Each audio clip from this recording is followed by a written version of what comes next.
Kumusta sa lahat, mga kaibigan? Tinatanggap kita sa aking channel. Maligayang pagdating muli sa video ng Ken Yaman at Demet Özdemir. Ang Turkish actor na si Ken Yaman ay nagpakasal kamakailan sa kanyang matagal ng kapareha, ang aktres na si Demet Özdemir, sa isang bagyo ng pagmamahalan at pagdiriwang. At pamilya sa isang espesyal na seremonya ay pinag-usapan ni Ken Yaman ang kanilang espesyal na araw sa isang espesyal na panayam at binigyan sila ng isang sulyap sa mga kagalakan na nagmarka sa simula ng kanilang paglalakbay sa kasal.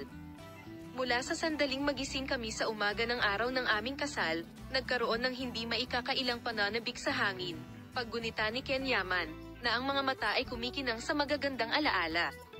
Matagal na kaming naghihintay ni Demet sa sandaling ito at ang makitang sa wakas ay matupad ito ay tunay na surreal, kamangha-mangha, hindi pangkaraniwan.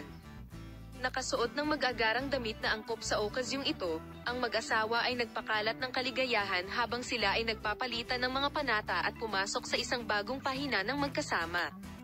Sinabi ba ni Yaman na isa itong electric environment kung saan nangingibabaw sa bawat sandali ang pagmamahalan at tawanan.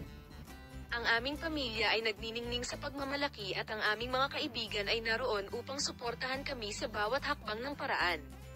Ito ay isang araw na puno ng labis na emosyon, ibinahagi ni Dot. Ngunit higit sa lahat, ito ay isang araw na puno ng pagmamahal. Habang nagpatuloy ang pagdiriwang hanggang sa mga oras ng gabi, naisip ni Ken Yaman at Demet Özdemir ang tungkol sa paglalakbay na nagdala sa kanila sa puntong ito. Salamat sa lahat sa panonood ng video na ito. Paalam, makita ka sa mga bagong video.